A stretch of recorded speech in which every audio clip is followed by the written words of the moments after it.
Yeah. It's in comparison to the questions. The table is tiny.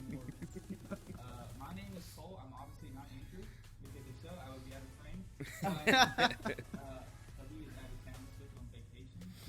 So, Bahamas or something. yeah, Bahamas. We went to so I'm filling in this week, filling in much bigger shoes than I wear. And then you know these guys. Yeah. My name's Drake. I'm the middle school intern. I'm Corey. I'm the middle school pastor. So today is going to be kind of a short episode. We've been talking about a lot of the lies and truths in the Bible. And the next topic or series that they're going to be going through is going to be... There are no lies in the Bible. I didn't mean like in the Bible. Way to throw him under the bus like that. Like, No, it just needs to be... I just edit. I don't actually lies that the world tells. There you go. Yeah. About the truth in the Bible. Right. Oh, well, I'm not going to say that. Wow. Okay, yeah. So we're starting a new series, or they're starting a new series. And Drake, do you want to talk more about that? absolutely. Before I mess me up. Yes, and then Corey can tell me if I mess up at all. But basically, we were kind of talking, and the series we were thinking about going through is how to make your life count. And we were kind of just throwing some ideas around, and Andrew threw that up. And I think it'd be a really good topic, honestly, because we can go to church on Sundays. We can even come on Wednesday nights. And if that's just it, like, what are we doing for the kingdom of God? How are we serving Jesus on a regular basis? And if we, I think that this series could be helpful for us, even in talking about it, and for those listening. Like, what can I do on my Mondays and Tuesdays and my Saturday nights to make my life count for Jesus? Yeah. So I think it's great. Corey, what do you think about it? Oh, I think it's awesome. I can't wait to listen to it and somebody finally answer this question for me. but for real, like what you said, we can amount our lives to attendance and following a list. And I mean, we can get super pharisaical. But what did Jesus say about the Pharisees? The ones who were doing everything they could to the letter of the law. He said, none of you will see the kingdom of heaven and the Father unless your righteousness surpasses those of the Pharisees. And so, of course, that's meant to tell us that none of us can make it on our own. None of us are righteous, that we're all in need of the Savior equally. But we're meant to be living our lives for the Lord. I think that from the beginning, when man was made in the image of God, he provided us with purpose. That's become more and more clear all the way through, the Great Commission, in that our purpose is to glorify God. Absolutely. And then how we do that by taking His Word, taking His gospel out. It's a massive question that makes this table look so very tiny. And so it's going to be really cool. There are going to be a whole bunch of little intricacies that we're going to be able to talk about. But how does a middle schooler live with purpose?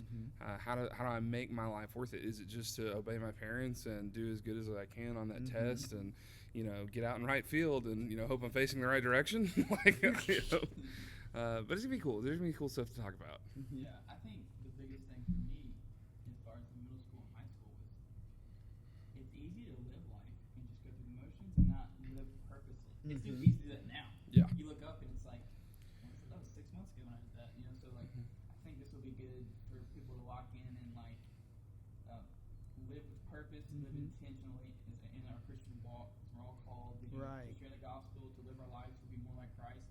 And I think once we realize that, it's really a mindset. Once we realize our life has a purpose, it talks in Psalms that it's just breath. Our life is short. Right. So we need to make it count while we're here. And luckily, the Lord has allowed us to be a part of His plan.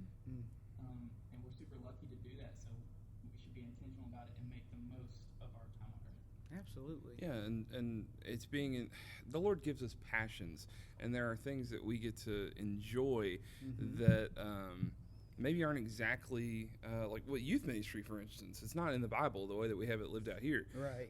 Neither is baseball, football, or brain surgeon. But we can do all those things to the glory of God. And so intentionality is a huge thing. It's going to be a huge part of what we're talking about, and how am I making my life count for the Lord? Paul made tents as he went and preach the gospel. And so anything can be our ministry, right, if we're intentionally using it for the kingdom, like you said. Absolutely. And this, what comes to mind when I'm thinking about this is a lot of times, like a lie for me, I know we're getting away from these lies. We just got done with that series, but I guess I'm throwing one in. I'm sorry. But like when I was in middle school and high school, like the ministry part was for the pastors. Like that wasn't really my job. Yeah. And that's a lie. Like we have our own ministry. And if that is, like, if you're on the baseball team, if you wrestle, if you work somewhere, a part-time job somewhere at, I don't know, Olympic, I don't know. But all those things, God's put you there for a reason, so you have a purpose, and that purpose is to bring God glory. So how do we do that? And I think this series will talk about it and help us understand. I don't think people realize the impact that they can have that a preacher or minister can't have. Absolutely. Oh, my goodness, yeah. They get opportunities that you just don't get. You know, Right. As a football coach, you're with those guys every day. Yeah. And so I think when people will start realizing the impact they can have and that they are called to do just as much, just how much a difference this world can be. Yeah, The difference they can make. If Corey and I walked into like the middle school lunch room and we just sat down with some middle schoolers, they would probably be like, who are you and why are you here? Like, this is weird. Like, and the students, y'all act like it's weird too. It's kind yes, of a cold exactly. shoulder. But Not if cool. it's like you and you're sitting with the friends that you're always with and you're starting those gospel conversations, like you're going to stick out, and not in a bad way, but in a great way, a way to bring God glory. So it's one of the reasons why, like when we speak at Youth Alive, or just we're talking to students, it is so true that you're never going to get back the influence that you have now. It's unlikely. Blanket statements I'm not a huge fan of. Right. But you don't understand, like when somebody tells you, even at a young age in middle school, 6th grade, you just got out of 5th grade, you're like, I'm going from VBS to VBX, like the letter changed, but what else? But it's like I'm a leader.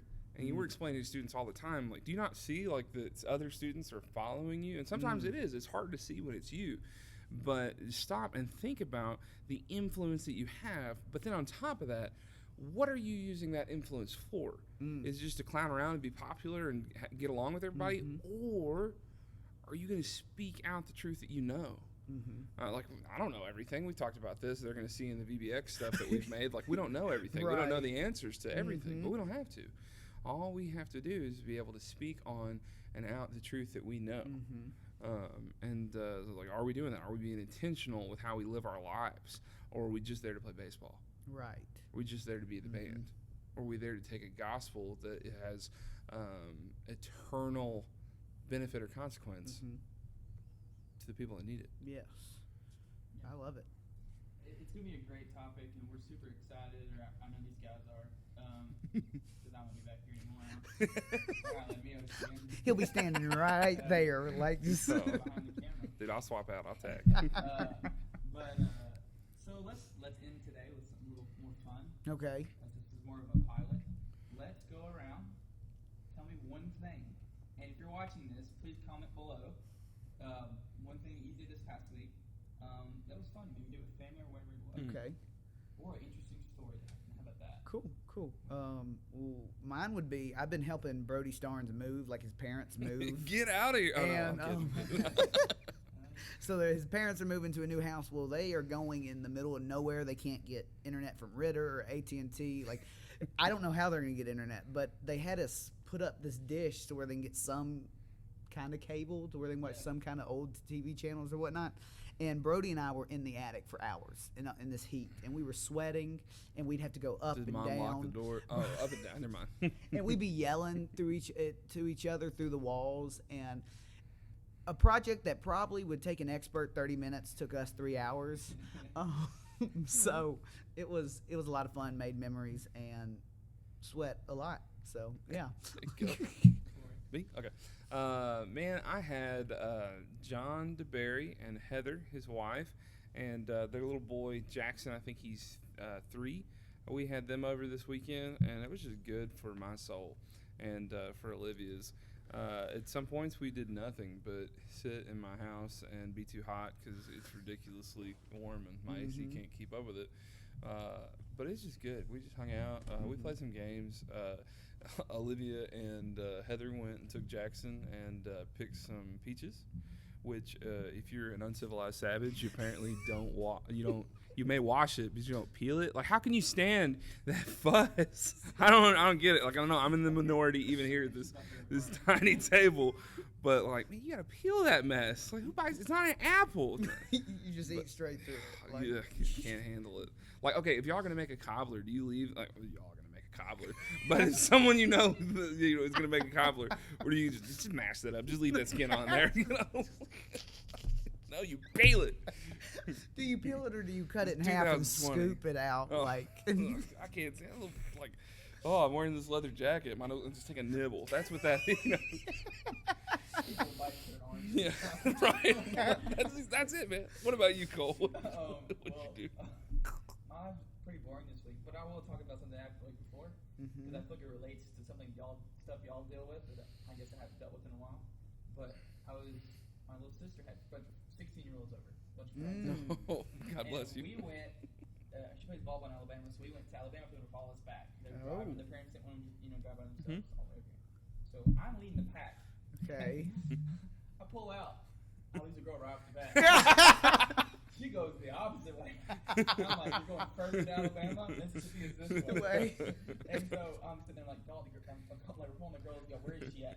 All of a sudden, right by. And I'm like, I lost, like she's gone again. Like, we're going through, and I did not realize how much 16-year-olds cannot drive. No. I was sitting there, and I look back, and this one girl is just in the left lane. It's like, I wonder who she's going to pass. We in the right lane. An hour and a half. An hour and a half in the left lane. I kept calling her, like, you cannot be there. And then then again, last part of the story. Okay. Just basically 16-year-olds are a weird breed. Like, I remember this. I'm sitting there, and we're driving. I'm like, I still know that girl, but she's way up. All of a sudden, she passes me again. And I go, we just got a lap. She said, on your left. On your left. And we call her, and she said, I saw got gas and something to eat. And I was like, and you still passed us? But yeah, so. My speedometer says 180. I'm going to test it. I really appreciate what y'all do and hanging out with middle school to high schoolers. And for anyone out there wondering, the left lane is for passing, Only. and then you get back on the right side. Only. And use a blinker to help you go those ways. So this has been a very weird episode of Big Questions. Tiny Table, Big Questions. Questions. This has been a pilot episode for a new series happening very soon. Yes, So yes. tune in next week for the first episode of it, I would say. And I will be here, so don't worry about that. We love you. So long, guys. Thanks.